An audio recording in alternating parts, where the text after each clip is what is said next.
नमस्कार, किसान तक में आप सभी का स्वागत है। मैं नवदीप दहिया हाजिर हूँ ताज़ा मौसम के अपडेट के साथ। 2 मार्च को वर्तमान मौसम की स्थिति का विश्लेषण करेंगे, क्योंकि पिछले 24 घंटे के दौरान उत्तर पश्चिमी और केंद्रीय भारत के हिस्सों को एक ताज़ा सशक्त पश्चिमी विक्षोभ ने प्रभावित करना शुरू कर दिया है।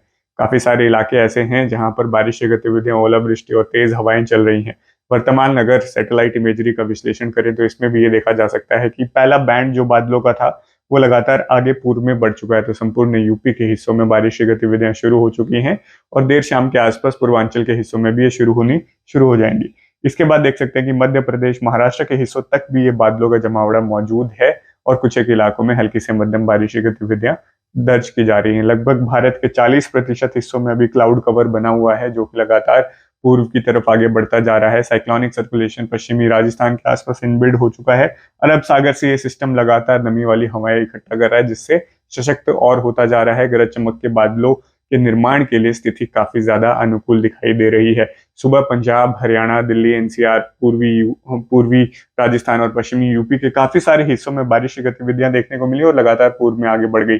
अब मौसम कुछ साफ दिखाई दे रहा है, लेकिन तेज दक्षिण पूर्वी हवाएं चल रही हैं, जो कि लगातार नमी इस सिस्टम को दे रही हैं और नए बादलों का फुटाव दोपहर के समय से देखने को मिल सकता है। तो कुल मिलाकर बड़े पैमाने पर पंजाब, चंडीगढ़, हरियाणा, उत्तर पूर्वी राजस्थान, दिल्ली, एनसीआर, पश्चिमी यूपी में 2 मार्च की शाम और रात्रि के बीच में तीव्र बारिश के दौर, गरज चमक की गतिविधियां, बिजली गिरने जैसी गतिविधियां और तीव्र ओलावृष्टि होने की संभावनाएं हैं। और ये परिस्थिति काफी ज्यादा अनुकूल है जिस हिसाब से मौसम और वेदर सिस्टम इस समय बना हुआ है। पहाड़ी राज्यों पर, जम्मू कश्मीर, हिमाचल प्रदेश, उत्तराखंड पर लगातार भारी बर्फबारी देखने को मिल रही है। इसके अलावा पश्चिमी भागों में और कहाँ इसका असर देखने को मिल सकता है, उस पर एक नजर डाल लेते हैं। कुछ बादलों का जमावड़ा गुजरात के ऊपर, सौराष्ट्र के ऊपर देखने को मिल रहा है। अहमदाबाद सहित आसपास के काफी सारे जिलों में आज दोपहर और शाम यानी 2 मार्च को हल्की से मध्यम बारिश और कुछ जगहों पर तेज बारिश की गतिविधियां देखने को मिल सकती हैं।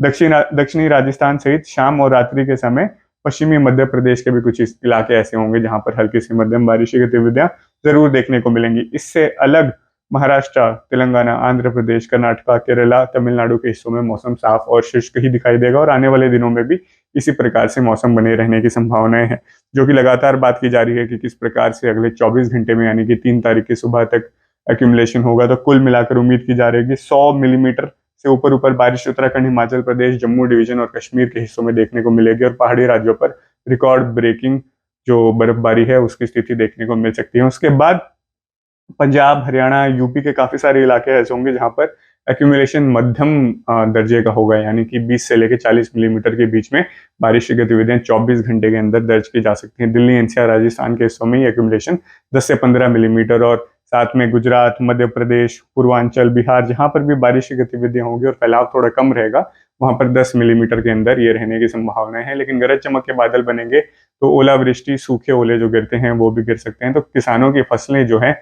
मध्य पश्चिमी और उत्तर भारत के काफी सारे राज्यों में और जिलों में जो है आने वाले 2 दिनों में, आज और कल 3 मार्च तक प्रभावित रहने की संभावनाएं हैं।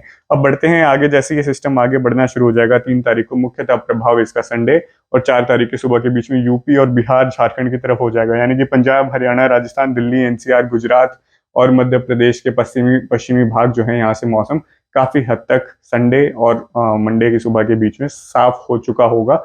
कुल मिलाकर आगे हमें ये देखने को मिलेगा कि बारिश की गतिविधियां पूर्व में बढ़ते हुए आगे बढ़ जाएंगी, यानी कि बिहार, झारखंड और पूर्वांचल के हिस्सों में जो है हल्की से मध्यम बारिश होने की संभावनाएं है रविवार और सोमवार के दिनों में। आगे बढ़ते हैं, देखते हैं कि फिर मौसम किस प्रकार से रहने वाला है। कि उत्तर भारत में जैसे ये सिस्टम आगे निकलेगा, 2 या 3 दिन का पूरी तरीके से पॉज आएगा, मौसम साफ और शुष्क हो जाएगा, बारिश की गतिविधियां रुक जाएंगी। केंद्रीय और दक्षिणी भारत में तो खासकर कोई बारिश की गतिविधियां नहीं होगी, पूरी तरीके से मौसम शुष्क और साफ बना रहेगा। लेकिन थोड़ी इंस्टेबिलिटी जो है पूर्वी भारत के हिस्सों में जरूर देखने को मिल सकती है। तो पश्चिम बंगाल, झारखंड, उत्तरी ओडिशा के आसपास के कुछ क्षेत्र ऐसे हो सकते हैं जहां पर हल्की से मध्यम बारिश की गतिविधियां ये सिस्टम जो है 6-7 तारीख के आसपास दे दे। इसी के साथ एक और हल्का पश्चिमी विक्षोभ 6 मार्च के आसपास पहाड़ी राज्यों पर आना शुरू हो जाएगा, जिसके चलते जम्मू कश्मीर, हिमाचल प्रदेश के हिस्सों में हल्के से मध्यम बर्फबारी और निचले स्थानों पर बारिश शुरू हो जाएगी। मैदानी राज्यों में संकेत है कि आने वाले सिस्टम कुछ ज्यादा प्रभाव नहीं डालेगा, यानी कि नेक्स्ट वीकेंड और नेक्स्ट मिड वीक के आसपास ये देखने को मिलेगा कि थोड़ी बहुत बादलवाही जरूर हो सकती है, लेकिन बारिश की गतिविधियां उत्तर भारत में दोबारा 10 मार्च से पहले वापसी करती हुई नहीं दिखाई दे रही है। तो कुल मिलाकर मौसम इस प्रकार से आने वाले सप्ताह में रहने वाला है। इसके बाद अगर और आउटलुक अगर देखा जाए, क्योंकि जिस हिसाब से बारिश की गतिविधियां होंगी उसके बाद तापमान में भी गिरावट आनी शुरू होती है। तो पंजाब, हरियाणा, दिल्ली, यूपी, राजस्थान, गुजरात, ये सारे क्षेत्र ऐसे होंगे जहां पर न्यूनतम तापमान में एकदम से गिरावट आएगी, उत्तर पश्चिमी हवाएं चलनी शुरू हो जाएंगी। तो उम्मीद की जा रही है कि फिर से 10 डिग्री सेल्सियस के नीचे 3, 4 और 5 मार्च को न्यूनतम तापमान दर्ज किया जाए और इसी के साथ अधिकतम तापमान भी कम होना शुरू हो जाएगा। तो कुल मिलाकर स्प्रिंग जो है, बसंत ऋतु, आने वाले दिनों में भी इन इलाकों में एक्सटेंड होती दिखाई देगी और बारिश की गतिविधियां जो मार्च की शुरुआत में आती हैं, ये पूरे मार्च को काफी हद तक ठंडा बना देती हैं। तो तापमान में उत्तर भारत में तो पूरे 10 दिन अगले कोई बढ़ोतरी नहीं देखने को मिलेगी, सामान्य से कम तापमान बने रहेंगे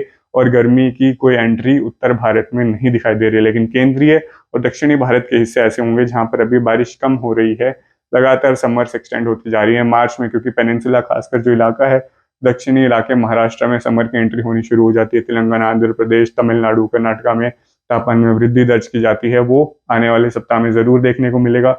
अधिकतम तापमान काफी सारे स्टेशनों पर 35 डिग्री सेल्सियस से अत्यधिक हो जाएगा, जो कि ऑनसेट ऑफ समर इन इलाकों के लिए होता है। लेकिन कुल मिलाकर उत्तर पूर्वी भारत में जो है आने वाले 10 दिन और तापमान में कोई खास वृद्धि नहीं होगी। ये स्पेल जैसे ही आगे निकलेगा मौसम साफ हो जाएगा और किसानों की फसलों को पकने के लिए काफी सही समय मिलेगा। लेकिन मार्च में ऐसा नहीं है कि और पश्चिमी विक्षोभ नहीं आएंगे, कुछ और संभावनाएं लग रही हैं, क्योंकि एल नीनो से अब हम लालिना की तरफ भी जाना शुरू हो चुके हैं। WD इस बार लेट आए हैं, पश्चिमी विक्षोभ जिसको हम कहते हैं।